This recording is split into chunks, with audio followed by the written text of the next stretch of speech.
Amen. Est-ce qu'on est prêt pour la parole de Dieu? Amen. On va se lever ensemble, si vous voulez bien, et on va aller particulièrement donc ce soir dans la troisième partie donc de ce grand message intitulé Jour de paye pour Playboy. Jour de paye pour Playboy, troisième partie. Nous allons lire notre passage dans Proverbes chapitre 5. Proverbes chapitre 5. Et nous allons relire, évidemment, c'est un grand chapitre. Je pense qu'il faut le relire en entier. Il peut se lire, il y a 23 versets, mais on va les relire. Mon fils, sois attentif à ma sagesse. Prête l'oreille à mon intelligence, afin que tu conserves la réflexion et que tes lèvres gardent la connaissance.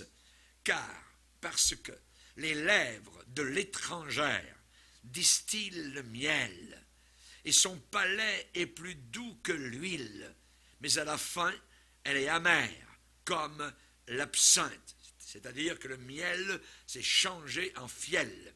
Et il est dit qu'à la fin, elle est amère comme l'absinthe, aiguë comme un glaive à deux tranchants. Ses pieds descendent, ses pieds ne montent pas, ses pieds descendent vers la mort. Ses pas atteignent le séjour des morts, l'enfer, afin de ne pas considérer le chemin de la vie. Elle est errante dans ses voies, elle ne sait pas où elle va. Et maintenant, mes fils, écoutez-moi. Voilà la leçon. Et ne vous écartez pas des paroles de ma bouche. Éloigne-toi du chemin qui conduit chez elle. Ne va jamais dans son quartier. Ne t'approche pas de la porte de sa maison. Ne monte pas les escaliers. Va pas sonner à la porte. De peur que tu ne livres ta vigueur à d'autres et tes années à un homme cruel. De peur que des étrangers ne se rassasient de ton bien et du produit de ton travail dans la maison d'autrui. De peur que tu ne gémisses près de ta faim, quand ta chair et ton corps se consumeront. Et que tu ne dises, mais comment donc ai-je pu haïr la correction? Comment mon cœur a-t-il dédaigné la réprimande? Comment ai-je pu ne pas écouter la voix de mes maîtres, ne pas prêter l'oreille à ceux qui m'instruisaient? Peu s'en est fallu que je n'ai éprouvé tous les malheurs au milieu du peuple et de l'assemblée. Alors la leçon, et c'est ce que nous allons voir ce soir, bois les eaux de ta citerne, de ton puits, les eaux qui sortent de ton puits. Tes sources doivent-elles se répandre dehors, à l'extérieur? Tes ruisseaux doivent-ils couler sur les places publiques? Qu'ils soient pour toi seul et non pour des étrangers avec toi. Que ta source soit bénie. Fais ta joie de la femme de ta jeunesse. Biche des amours, gazelle pleine de grâce. Sois en tout temps enivré de ses charmes, sans cesse épris de son amour. Et pourquoi, mon fils, serais-tu épris d'une étrangère? Et embrasserais-tu le sein d'une inconnue? Car les voies de l'homme sont devant les yeux de l'Éternel, qui observe tous ses sentiers. Le méchant est pris dans ses propres iniquités. Il est saisi par les liens de son péché. Il mourra faute d'instruction. Il chancellera par l'excès de sa folie. Amen.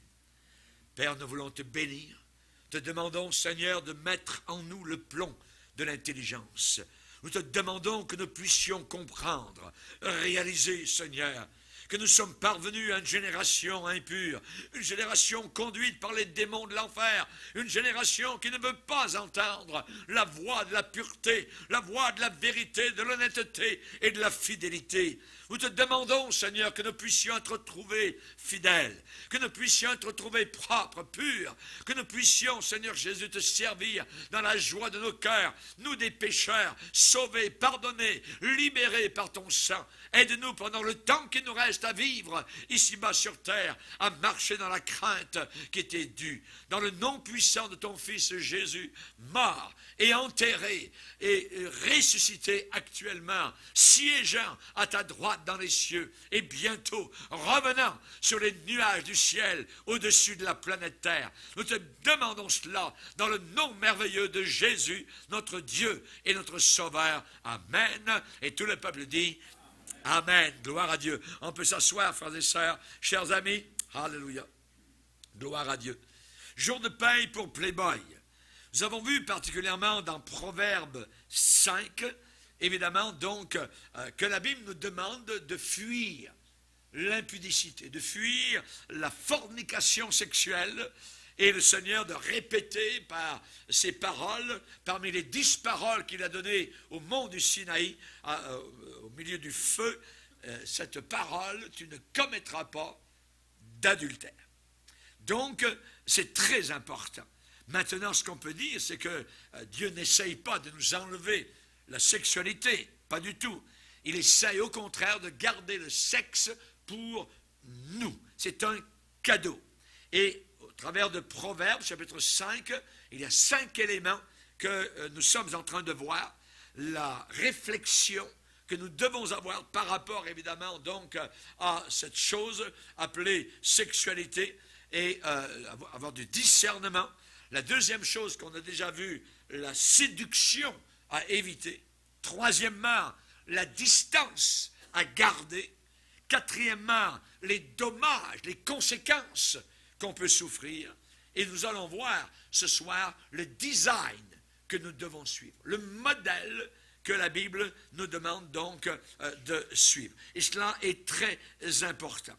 Particulièrement donc, quand on a vu ces différentes parties-là, eh bien, il y a eu, je pense, une réflexion, je dirais, très importante au fond de notre cœur, et nous nous sommes rendus compte que nous devons faire très attention, ce n'est pas une chose à prendre à la légère, ce domaine de sexualité, d'impureté, de pureté, c'est très important, évidemment, donc, tout cela. Et on sait que si on ne fait pas attention, évidemment, à chaque fois, il y aura la déception, il y aura du désappointement. Et on a vu qu'il y aura une disgrâce, donc peu s'en est fallu que j'ai éprouvé tous les malheurs, donc au milieu du peuple et de l'assemblée. Et nous avons vu donc particulièrement cela. Et nous allons voir ce soir, donc non seulement il y a, si je continue dans une voie de séduction, d'impureté, donc il peut y avoir maladie vénérienne, donc qui peut m'amener jusqu'à la mort. Il y a gaspillage, il peut y avoir gaspillage d'années, je dirais, qui sont perdues. Il peut y avoir la déception à chaque fois. Comment ai-je pu haïr la correction, avoir du dédain, du mépris pour la réprimande, voyez. Et on a vu donc, dans la deuxième partie, aussi la disgrâce. La disgrâce. Alors, nous allons voir aussi que maintenant, s'il y a donc ce domaine de péché, il y a aussi domination. Je suis dominé par le péché. C'est plus moi qui dirige, c'est le péché qui me conduit, c'est le péché qui me domine. La Bible dit le méchant. Et certains vont dire, mais ces gens-là sont-ils vraiment des méchants? C'est des bonnes personnes. Ils vivent comme cela, ils ont couché avec cette fille là-bas l'autre jour, après c'est une autre, et ainsi de suite, et ils vont d'un lit à un autre. Ils sont vraiment des méchants pasteurs, pourtant ça a l'air d'être des bonnes personnes. Rappelons-nous Joseph en Égypte. Lorsque la femme du patron a voulu l'amener dans sa chambre, il était esclave. En réalité, il était un animal. C'est tout ce qui était à la valeur des Égyptiens. Eh bien, quand Madame Potiphar a voulu abuser de Joseph, Joseph a répondu en disant « Comment ferais-je un aussi grand mal? Un aussi grand mal, et comment pécherai-je contre Dieu? Donc Joseph a vu que s'il commettait cet acte d'immoralité, alors ce serait une disgrâce aux yeux de Dieu. Il comme lèverait le poing contre Dieu, c'est une rébellion contre l'ordre établi de Dieu, aller coucher avec donc une femme mariée, lui jeune homme. Et particulièrement, il a dit, je serai un méchant. Comment ferais-je un aussi grand mal? La méchanceté. Et ici, la Bible parle donc de ce jeune homme-là, particulièrement en disant, le méchant est pris par ou dans ses propres péchés. Oui, dans ses propres iniquités. Il est saisi par les liens. Et chaque mot est important. Les liens, les chaînes de son péché. Je ne sais pas si vous connaissez l'histoire dans l'Antiquité du tyran de Syracuse. L'histoire du tyran de Syracuse, c'était un tyran qui régnait à Syracuse, un monarque, un roi tyrannique. Il a appelé un jour un forgeron devant son trône. Et ce despote a donné ses instructions au forgeron. Et il lui a dit, je veux te voir en train de fabriquer une chaîne. Le forgeron est allé chercher tout son attirail. Il est allé chercher ses soufflets, on se rappelle, soufflets de forge, voyez, pour attiser le feu. Il est allé chercher le marteau, l'enclume, le métal de plomb, voyez, et il a commencé, sous les yeux du tyran de Syracuse, à forger une chaîne. Quand l'ouvrage a été achevé, le forgeron a montré la chaîne au tyran de Syracuse, avec fierté et en se vantant, et a dit, voilà, monsieur, un exemple de mon travail. Cette chaîne est si forte, si solide, si puissante, que vous pourriez placer une paire de chevaux d'un côté et une paire de chevaux de l'autre côté, et qu'ils tirent dans les deux sens, et la chaîne ne casserait pas. Impossible à la casser. Savez-vous ce que le tyran de Syracuse, qui était cruel, le cruel moqueur, ce tyran sarcastique, a donné un ordre à ses serviteurs et dit, garde, saisissez le forgeron, enchaînez-le avec cette chaîne et jetez-le dans le cachot, dans la prison. Il y a quelqu'un d'encore plus cruel que le tyran de Syracuse. C'est Satan. Le diable ne peut pas nous enchaîner avec juste des petits fils. Le diable est un forgeron terrible.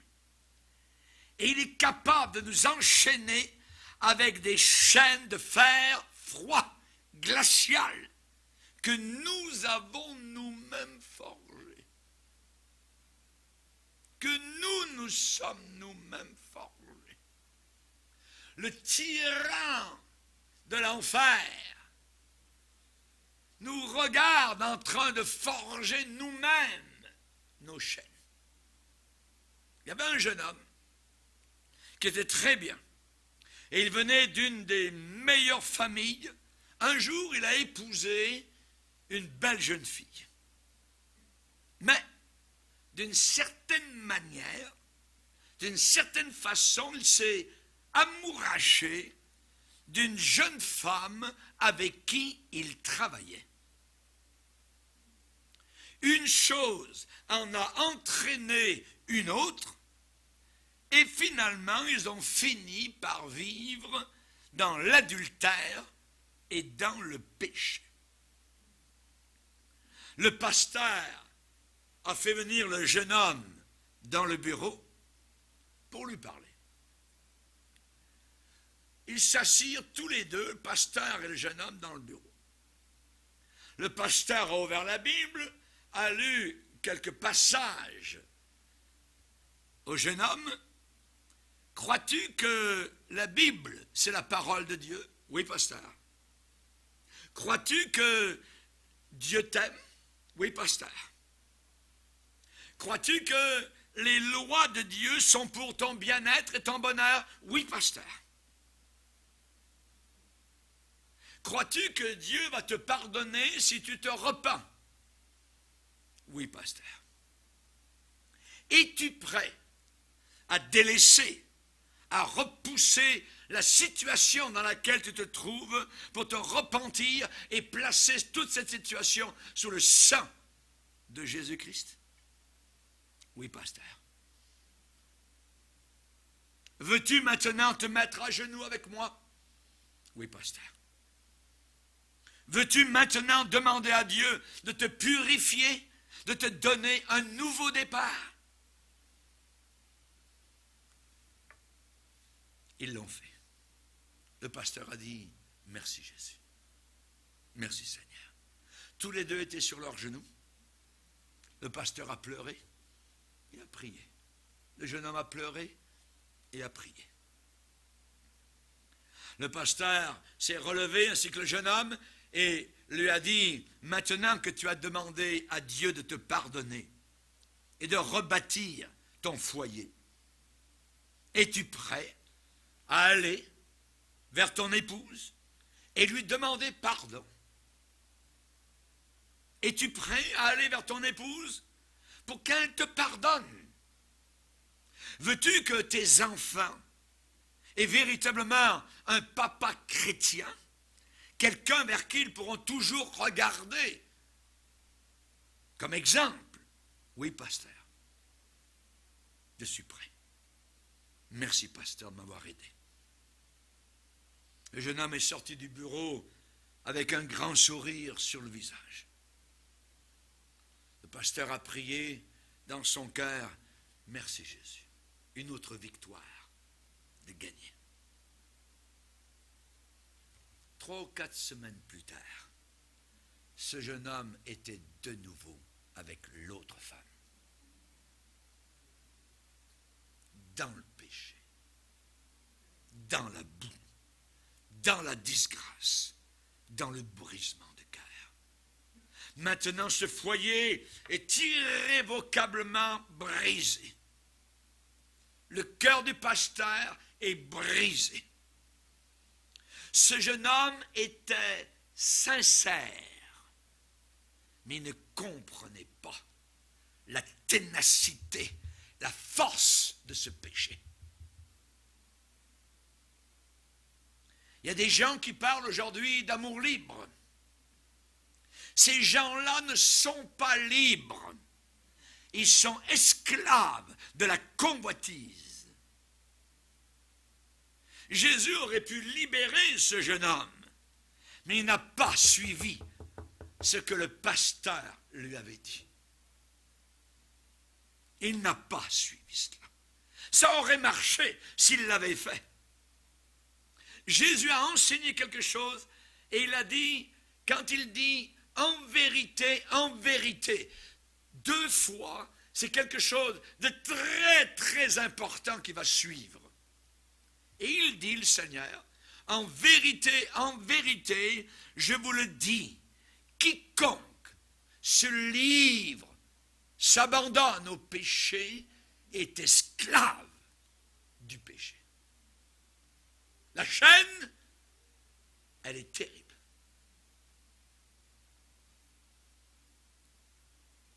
Beaucoup de gens ont suivi l'autre route, la route de la repentance véritable, de l'obéissance. Et il y a eu délivrance, il y a eu victoire véritable. Jésus est arrivé dans la synagogue de Nazareth, il a déroulé le livre et il a lu Ésaïe 61 en disant, l'Esprit de Dieu est sur moi pour libérer les captifs, ceux qui sont liés avec les chaînes du tyran de l'enfer. Délivrer les captifs. Il faut absolument une œuvre surnaturelle pour casser les chaînes du péché, pour briser les liens d'un prisonnier qui est captif. Il faut une œuvre surnaturelle de Dieu pour pulvériser les maillons de la chaîne de plomb et d'acier que le tyran de l'enfer, le forgeron de l'enfer. Gloire à Dieu pour les chrétiens. On va lire un passage dans Romains chapitre 6. Romains chapitre 6. Il est dit au verset 12, Romains 6, 12, que le péché ne règne donc point dans votre corps mortel. Et n'obéissez pas. Ça veut dire désobéissez. Désobéissez à ces convoitises. Ne livrez pas vos membres au péché comme des instruments d'iniquité. Mais donnez-vous vous-même à Dieu comme étant vivant de mort que vous étiez. Et offrez à Dieu vos membres, votre vie sexuelle, offrez-la à Dieu comme vos membres comme des instruments de justice. Et regardez le résultat, verset 14. Car le péché n'aura pas de pouvoir sur vous, puisque vous êtes non sous la loi, mais sous la grâce. Le péché n'aura plus de pouvoir. Le péché n'aura plus de domination sur vous. Vous serez vraiment libre. Jésus l'a dit, vous connaîtrez la vérité, et la vérité vous libérera. C'est une libération. Une autre conséquence qui peut arriver, si la personne continue, selon Proverbe 5, à avoir des rapports avec l'étrangère, c'est la mort. C'est la mort. Il mourra, faute d'instruction. Et devant Dieu, la personne ne pourra jamais dire au jour du jugement, je ne savais pas, je n'ai pas été instruit, personne ne m'a instruit. Non, il fallait que tu sois instruit. Il mourra faute d'instruction. D'une certaine manière, ça veut dire, dans la grandeur de sa folie, il va s'égarer. Ceux qui n'ont pas reçu l'amour de la vérité pour être sauvés, Dieu lui-même, c'est même plus le diable, Dieu lui-même va leur envoyer une puissance d'égarement. Rendez-vous compte? Beaucoup de chrétiens aujourd'hui, supposés chrétiens, vivent des doubles vies. Ils se sentent bien parce que leur nom est dans le registre de l'Église. Ils vivent ouvertement dans l'immoralité flagrante. Et ils pensent que Dieu va fermer les yeux et passera par-dessus. Lisez avec moi un autre passage dans 1 Corinthiens 6. 1 Corinthiens chapitre 6, où l'apôtre Paul fait un rappel en disant au verset 9, ne vous y trompez pas. Qu'est-ce que ça veut dire? Ça veut dire ne faites pas d'erreur. Ne soyez pas trompés. Ne vous y trompez pas.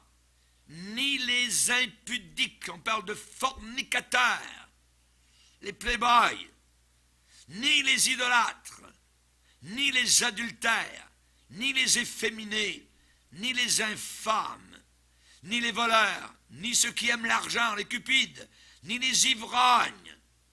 Ceux qui disent les ivrognes, ça c'est une maladie. Ça c'est le diable qui dit ça. C'est un péché. Aucun ivrogne ne va au ciel. Ni les ivrognes, ni les outrageux, ni les ravisseurs n'hériteront le royaume de Dieu. Toute cette catégorie-là de personnes, ces catégories-là, ne vont pas au ciel.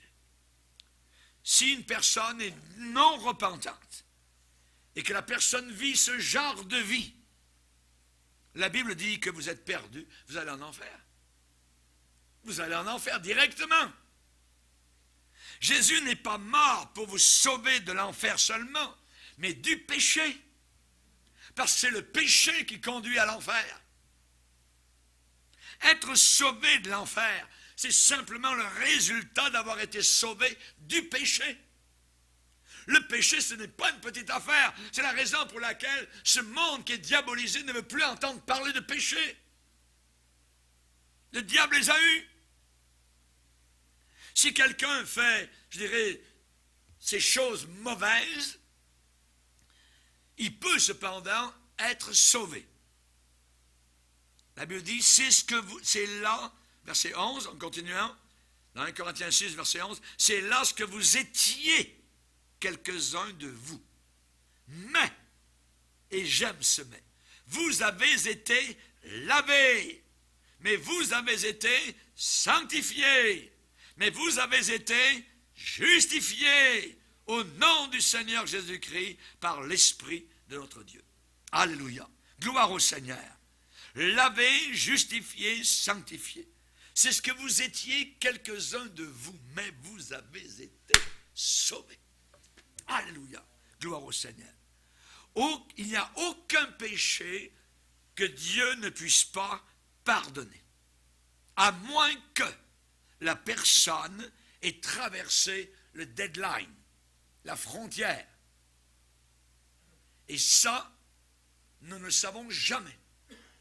Et je peux vous dire qu'il n'y a aucun de ceux qui m'écoutent n'ont passé cette frontière. Parce que vous ne seriez pas là ce soir si vous l'aviez passé.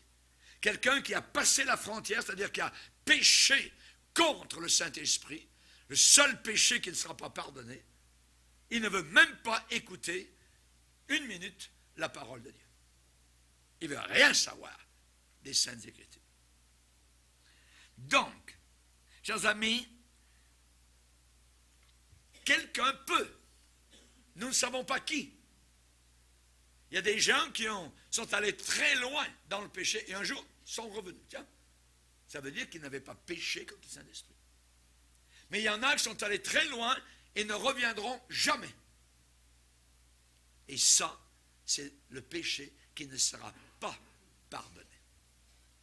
Dans le Nouveau Testament, dans une épître, il est dit, il y a un tel péché qui mène à la mort et je ne demande pas de prier pour cela.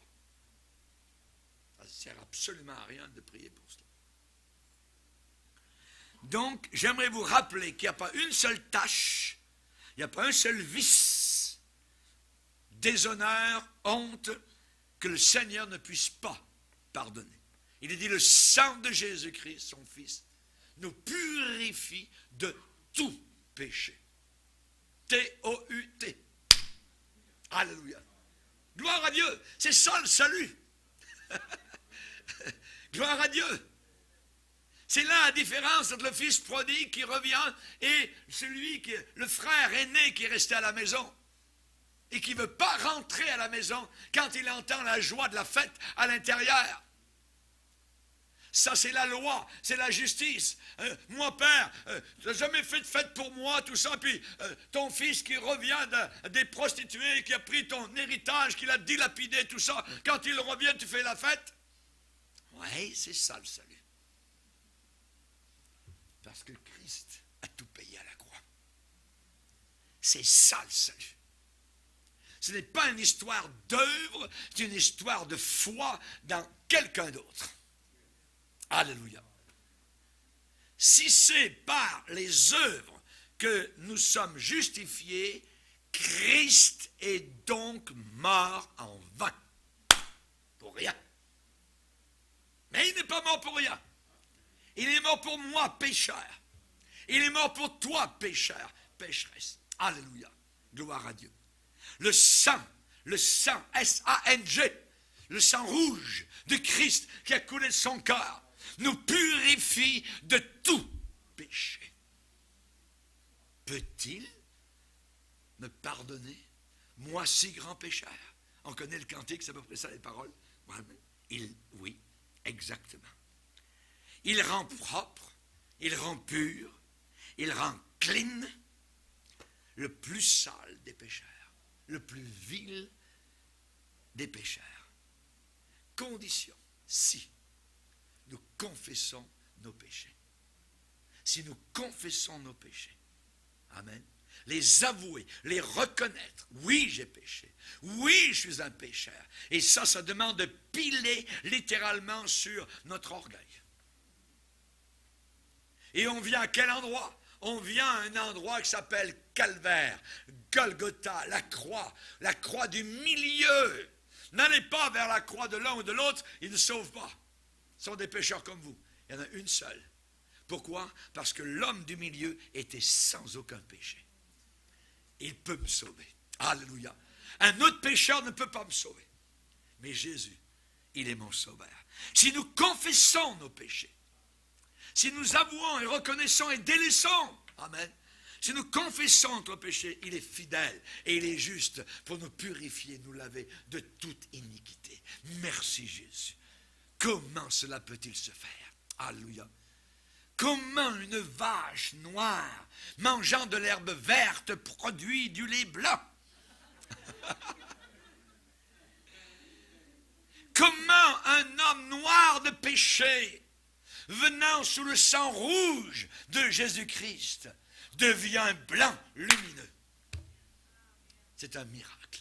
C'est la chimie de Dieu. C'est la grâce de Dieu, c'est l'amour de Dieu, c'est la compassion de Dieu. Il n'est pas venu sauver des justes, mais des pécheurs. Alléluia, alléluia, gloire à Dieu. On peut être sauvé tout de suite, maintenant. Tout de suite. Zachée, Jésus est entré chez lui, ils ont parlé, Zachée est ressorti, il était sauvé. Pour être sauvé, ça ne prend pas 2 mois, ça ne prend pas 6 mois, ça ne prend pas une étude particulière, tout ça pour voir si, non, tout de suite, instantanément. Amen. Souviens-toi de moi quand tu entreras dans ton règne. Jésus le Sauveur se retourne et lui dit, du haut de sa croix, aujourd'hui même tu seras avec moi dans le paradis. Alléluia. Ça c'est le salut. Ça c'est la joie. Ça c'est le pardon. Ça c'est l'entrée du ciel. Porte ouverte, pleinement. Un pécheur. Merci Jésus. Merci Seigneur. Si vous vivez dans l'immoralité, c'est différent. Bien différent. Si vous vivez dans l'immoralité, je peux vous dire avec certitude que vous êtes en direction de l'enfer. Vous êtes en direction de l'enfer. Vous n'êtes pas du tout dans la bonne direction. Si vous continuez cette sorte de relation mauvaise dans le concubinage ou la fornication, voyez, c'est un signe que vous ne connaissez pas le Dieu de la grâce et le Dieu de la gloire. Pourquoi? Parce que la Bible dit, si quelqu'un est en Christ, il est une nouvelle création. Les choses anciennes sont passées, voici que maintenant, toutes choses sont devenues nouvelles, neuves. Alléluia, gloire au Seigneur. Chers amis, quel sera le jour de paye final pour le playboy? Ce sera la punition éternelle en enfer. Et ce message doit être entendu partout sur les 5 continents du monde. Aujourd'hui, les jeunes gens parlent d'aller jusqu'au bout dans les relations sexuelles. Going all the way. Jeunesse, vous n'êtes pas allé jusqu'au bout. Encore. Jusqu'au moment où vous tiendrez devant Dieu, votre Créateur, au jour du jugement. La parole de Dieu dit, jeune homme, réjouis-toi dans ta jeunesse. Vas-y, livre ton cœur à la joie, à la passion, à la convoitise pendant les jours de ta jeunesse. Marche dans les voies de ton cœur selon les regards de tes yeux. Mais sache que pour tout cela, Dieu t'appellera en jugement. Ils disent qu'ils veulent aller jusqu'au bout, ils ne sont pas encore allés jusqu'au bout. Le bout, c'est devant le trône du jugement de Dieu. Les gens sont libres de choisir. Les gens sont libres je suis libre de choisir à n'importe quel moment. Vous êtes libre de choisir, mais vous n'êtes pas libre de choisir les conséquences de vos choix. On n'est pas libre de choisir les conséquences de nos choix. Ce n'est pas, Je dirais que ce n'est pas tant les lois de Dieu que certaines personnes écrasent, mais ce sont eux qui seront écrasés eux-mêmes par ces lois. Personne n'a jamais gagné dans le jeu du péché. Tous sont des losers, des perdants. Que servirait-il à un homme de gagner le monde entier, toutes les filles du monde, tout le sexe du monde, s'il perd son âme? Le jeu n'en vaut pas la chandelle. La question c'est, seras-tu brisé ou seras-tu écrasé? C'est tout à fait différent. Le Seigneur a parlé et il a dit en parlant d'une pierre particulière, et c'est lui la pierre. Il dit, cette pierre, celui qui tombera sur cette pierre s'y brisera. Mais celui sur qui cette pierre tombera sera écrasé. C'est bien différent d'être brisé ou d'être écrasé. Maintenant, évidemment, il y a le plan de marche qui nous est donné dans Proverbes chapitre 5, je dirais le design que nous devrions suivre. Et nous allons le lire. On va passer à des choses plus, je dirais, positives. Au verset 15, il est dit « Bois ». Ça veut dire « rafraîchis-toi ». Bois les eaux de ta citerne, les eaux qui sortent de ton puits. Bois les eaux de ta citerne. Qu'est-ce que ça veut dire? Ça veut dire qu'un homme ne devrait pas boire, ne devrait pas se servir des eaux de la source d'un autre homme, du puits d'un autre homme. Bois les eaux de ton propre puits. Mind your business. Ça veut dire établis-toi avec une seule femme, avec un seul homme, dans le mariage. Établis ton foyer, fonde ton foyer. Dieu n'a jamais eu l'intention qu'un homme et une femme vivent ensemble, juste comme ça. Jamais. Mais il y a des millions de personnes qui vivent ensemble sans aucune cérémonie légale de mariage. Quand j'étais enfant, uniquement les gens les plus bas vivaient comme cela.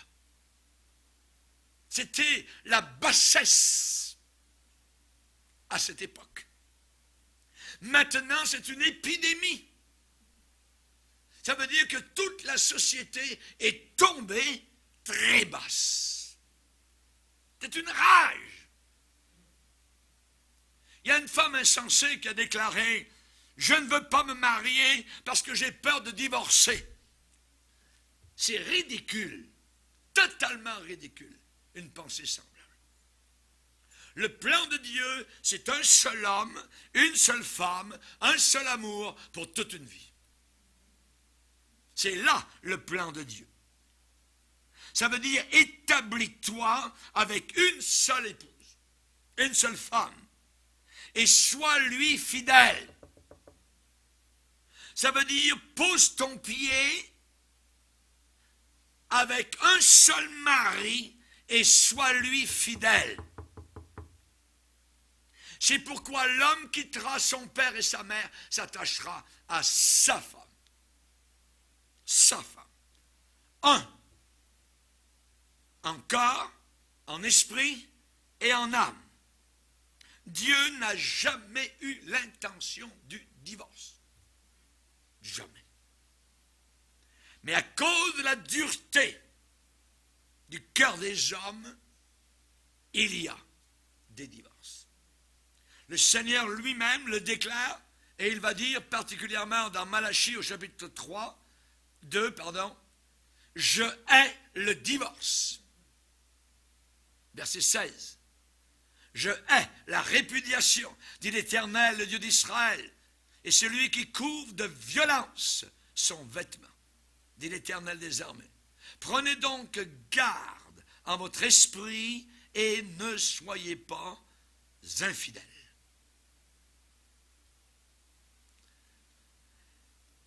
Ça veut dire travaille à ton mariage. Vous savez, c'est très étrange que des personnes puissent passer plus de temps à laver leur voiture, la cirer, voyez, ou regarder leur compte en banque, soigner cela, équilibrer tout cela. Ils passent plus de temps avec cela que de maintenir, de soigner leur mariage. Leur mariage. Aux yeux de Dieu, j'aimerais vous rappeler que le mariage est indissoluble aux yeux de Dieu. Que l'homme ne sépare pas ce que Dieu a uni. Un divorce, une séparation, un break-up, c'est une violence au plan de Dieu. C'est faire violence à ce que Dieu veut. La maison, le foyer, c'est quoi? La maison, le foyer, c'est là où après une journée de travail, le mari revient, prend son épouse dans ses bras, passe du temps, se repose, il est chez lui. C'est là où la joie est partagée, le foyer. C'est là où la tristesse est allégée. Le foyer, la maison, c'est là où les pères et les mères sont respectés et aimés.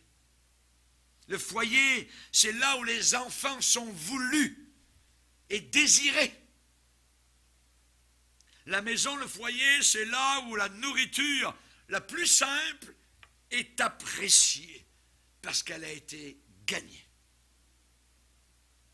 La maison, c'est l'argent, mais l'argent dans le foyer n'est pas aussi important que la tendresse pleine d'amour. La tendresse. Le foyer, dans le foyer, même la cafetière chante de joie. Dans le foyer, la bouilloire bout avec joie. Voyez.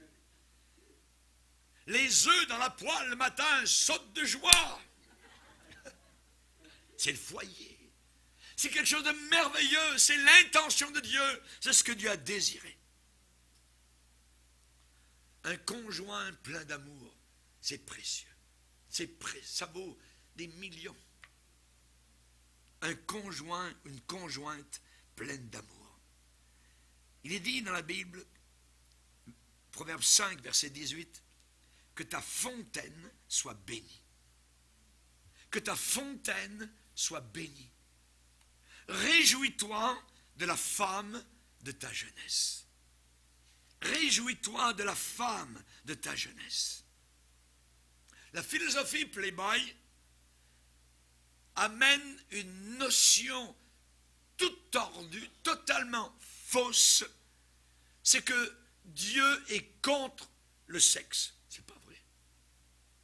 C'est pas vrai du tout. C'est Dieu qui a créé la sexualité. Lui-même, hein? C'est Dieu qui a pensé à cela. Et c'est Dieu qui a instruit Adam et Ève en disant multipliez et remplissez la terre. Et il y a une seule manière. Le Père Céleste sait ce qui est le meilleur pour nous, puisqu'il en est le Créateur. Et il nous enseigne à quitter les parents et à s'attacher à notre épouse. Le sexe a une merveilleuse fonction sacrée, ordonnée de Dieu. Dieu comprend évidemment les poussées intérieures, puisque c'est lui qui les a placées en nous. Mais il faut absolument, absolument que ce soit lui qui les contrôle. Si une rivière n'est plus contrôlée, des centaines de maisons sur les bords vont être inondées. Quand la rivière passe par-dessus les bords, cette belle rivière qui était contenue et qui était une bénédiction devient une malédiction. Et quand le feu est hors de contrôle, c'est une malédiction. Quand il est sous contrôle, il est une bénédiction. Il chauffe nos maisons, il chauffe le poêle, c'est très bon. Mais hors de contrôle, vous pouvez en mourir. Vous pouvez en mourir. L'électricité, c'est la même chose. Quand elle est contrôlée, c'est une bénédiction. Hors de contrôle, elle vous tue. Elle vous tue. Dieu veut que vous ayez le bonheur sexuel dans le mariage. Il veut que vous ayez une vraie joie. Mais ne cherchez pas Miss Monde. Cherchez la meilleure que Dieu a pour vous. Cherchez Miss God's Best. Alléluia. J'aimerais vous dire qu'il y a un lien quasiment direct, étroit, entre la consécration chrétienne, être consacré à Jésus, et la satisfaction sexuelle. Ce n'est pas les païens qui ont la satisfaction sexuelle, c'est nous les chrétiens. C'est nous, dans le mariage, qui sommes heureux. Quand Dieu dit « tu ne feras pas ceci », qu'est-ce qu'il est en train de dire? Il est en train de dire « ne te blesse pas, ne te fais pas de mal, j'essaie de te protéger ». C'est ce qu'il dit. Et je ne voudrais pour rien au monde échanger, vendre ma famille, mon foyer chrétien. C'est merveilleux. Quand un jeune homme et une jeune fille s'approchent du mariage, il faut qu'ils s'approchent étant purs, propres. Nous avons eu dernièrement une jeune famille qui est venue au Seigneur. Ça faisait à peu près 1 an qu'ils nous écoutaient sur Internet. Ils vivaient en concubinage, comme tout le monde. C'est des pécheurs. La première chose qu'ils ont été convaincus, c'était de se marier. Et ils sont allés même à leur église catholique. Et ils ont voulu que le prêtre ne parle que de la Bible, pas de Marie, ni du purgatoire, ni rien d'autre. Ils voulaient absolument que ça soit juste avec la Bible. Et ça a été comme ça. Ça a été la première chose qu'ils ont voulu régler. Ça, c'est l'œuvre de l'Esprit. Sans que moi je leur parle ou quoi que ce soit, je ne les connaissais même pas. Moi, je loue le Seigneur. Je bénis Dieu pour la belle, la douce, la pure jeune fille chrétienne que j'ai épousée. Je bénis le Seigneur. Chaque jour, je loue Dieu pour la joie qu'il m'a donnée dans ma famille, avec mon épouse, nos enfants, nos petits-enfants. Et si vous mangez votre gâteau aujourd'hui, demain, vous n'aurez à manger que des croûtes sèches. Si quelqu'un n'est pas sauvé, et je ne peux même pas imaginer comment vous allez pouvoir passer au travers de cette société qui est saturée de sexe, vous n'y arriverez pas. Vous n'y arriverez pas. Maintenant, si vous êtes sauvé, déjà sauvé, si vous êtes vraiment chrétien, priez absolument que vous soyez remplis du Saint-Esprit. Il faut le demander au Seigneur. Pourquoi? Parce qu'attention, on peut être sauvé, mais cependant rétrogradé. Je peux m'éloigner du Seigneur, décevoir Jésus, attrister le Saint-Esprit. Et j'ai vu beaucoup de chrétiens faire honte ouvertement devant les païens au Seigneur, parce qu'ils l'ont enlevé du trône de leur cœur et ils ont marché selon le monde, selon la chair. L'apôtre Paul va reprendre les Galates et va les traiter d'insensés. Imaginez, insensés. Est-ce que vous avez vu déjà votre pasteur ou un pasteur vous traiter d'insensé? Parfois, il aurait dû le faire. Et là, il dit aux Galates, dépourvus de sens. Dépourvus de sens. Voilà seulement ce que je veux apprendre de vous. Après avoir commencé par le Saint-Esprit, Voulez-vous maintenant finir par la chair? On peut commencer correctement avec l'Esprit de Dieu et finir très mal par la chair. Si quelqu'un n'est pas marié, priez et cherchez la direction de Dieu. 90% des gens qui sont seuls veulent trouver un conjoint. Peut-être que Dieu veut que vous restiez célibataire. Ce n'est pas une prison. Il y a des gens qui sont très heureux célibataires. Je parlais à ma sœur avant-hier en France, et elle est célibataire, elle a 80 ans, et depuis toujours, elle n'a jamais été mariée. Elle a vécu avec aucun homme, d'après ce que je sache. Et elle a dit, mais je suis très heureuse. Je suis très heureuse. Bon, il n'y a pas de problème. Ce n'est pas un péché d'être célibataire. Peut-être que Dieu veut que vous restiez célibataire. Chacun doit décider dans son cœur, sous le leadership du Saint-Esprit, voyez, qu'est-ce qu'il va faire de sa vie. Mais dans la plupart des cas, Dieu veut que vous ayez un conjoint. Comment puis-je trouver cette personne? J'ai cherché, j'ai regardé, j'ai cherché, j'ai regardé, j'ai cherché, j'ai regardé. J'aimerais vous donner quelque chose qui va vous aider. Pour trouver, écoutez ce conseil, pour trouver la bonne personne, pour trouver la personne correcte, vous devez vous-même être la bonne personne et être la personne correcte. Vous-même. Consacrez-vous. Seigneur, je veux être la personne correcte que quelqu'un recherche. Et je vais prier dans ce sens. Si vous êtes la personne correcte, vous allez trouver monsieur correct. Vous allez trouver madame correcte. Mais vous ne la trouverez jamais dans un bar, dans un club de nuit, sur une piste de danse. Non! On a besoin de chercher quelqu'un qui est né de nouveau, qui aime la Bible, qui aime prier, et tout cela dans un environnement chrétien. Priez que Dieu vous conduise. Soyez certains d'être vous-même correct, droit, pur, propre. Si vous avez péché, vous devez le confesser. Dites-le au Seigneur. Pardonne-moi, Seigneur. Je me repens.